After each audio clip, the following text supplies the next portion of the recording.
Oke, kita lanjut untuk soal nomor 3.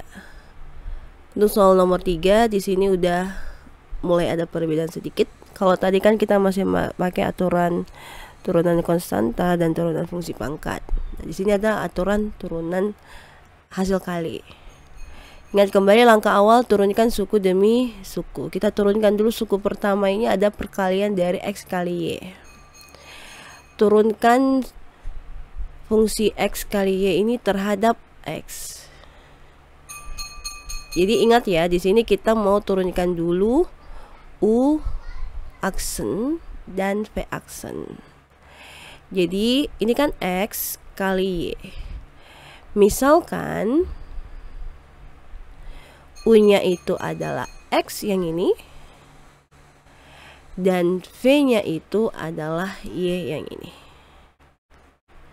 Sehingga kita dapat U aksen turunannya X itu adalah 1. V aksen turunannya Y itu adalah DY per DX. 1 juga sebenarnya di sini ya. Hanya saja kan dikali dengan DY per DX. Lalu terapkan turunan dari perkalian U kali V ini adalah U aksen kali V ditambah U kali V aksen. U aksennya adalah 1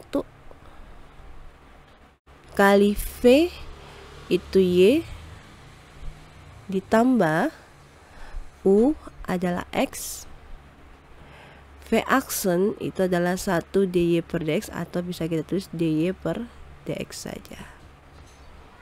Ini adalah turunan dari X kali Y atau suku pertama. Oke, kita pelan-pelan. Next, kita akan bahas penurunan pada suku yang kedua, yang sin Y ini.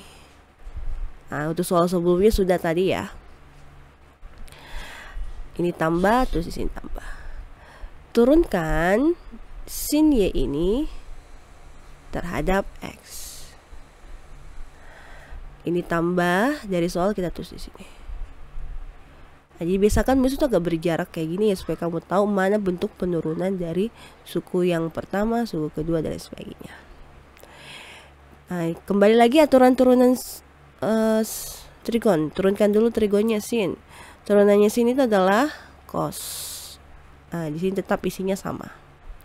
Lalu turunkan di dalamnya turunan Y terhadap X, berarti 1 DY per DX atau boleh langsung tulis DY per DX saja. Sampai sini semoga kalian paham ya. Next, berikutnya kita turunkan suku yang ketiga adalah 2 ini. Nah, ini sama dengan tulis dulu turunkan 2 terhadap X. Jadi turunan konstanta dipakai di sini. Berarti jawabannya adalah 0.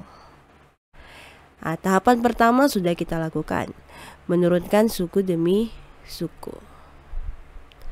Nah, next kita lihat tadinya ada 3 suku, sehingga ketika proses penurunan menjadi kelihatan ada lebih dari 3 suku, yaitu suku pertama 1 kali Y yaitu Y, suku kedua X DY per DY, X kali DY per DX, suku ketiga cos Y kali DY per DX, lalu suku keempat itu 0. Nah, tahapan kedua atau langkah kedua itu adalah kumpulkan semua yang punya DY per DX di sebelah kiri. Siapa saja? Oh, ada nih suku yang ini, suku yang kedua dan suku yang ketiga ini. Oke, berarti yang tidak punya DY per DX yaitu adalah 1 kali Y ini kita pindahkan ke kanan. Ini kita tulis dulu sama dengan 1 kali Y kan Y. Kalau pindah ke sini berarti yang awalnya ada 0, tulis dulu 0. Lalu tadi positif Y ini pindah jadi min Y. Kemudian yang di sini sebelah kiri ada 2 suku yang punya DY per DX. Kita bikin satu saja dulu DY per DX nya. Kalau yang kita faktorkan bagian X yang ini plus X ini Nah, kita masukkan ke dalam kurungan ini. Terus yang plus cos Y ini kita masukkan ke dalam kurungan ini. Oke. Sehingga nanti di samping kiri dy per dx-nya yang tadinya ada 2 penulisan sekarang tinggal 1 penulisan. Nah, tahapan 2 sudah selesai nih. Kita masuk tahapan 3. Membuat dy per dx-nya sendiri di sebelah kiri. Berarti kita mau di sini dy per dx aja. Nah, supaya dy per dx saja di samping kiri, maka yang ada di dalam kurungan ini yaitu x tambah cos y ini kita pindahkan ke kanan. Nah, karena ini ada perkalian di sini, maka kalau pindah jadi per. Nah, 0 kurang y itu y. Yang ini tadi kita turunkan di bawah sini. Tuliskan di bawah sini.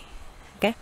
Sehingga didapat turunan dari fungsi implisit x kali y tambah sin y sama dengan 2 itu adalah y per x tambah cos y. Jadi jawabannya sampai sini selesai. Mau disederhanakan boleh kalau memang bisa ya. Tapi sejauh ini kita lihat nggak bisa kita sederhanakan. Jadi untuk soal nomor 3 ini sampai di sini. Jika ada pertanyaan silakan chat ke Miss. Oke, kita next ke soal berikutnya.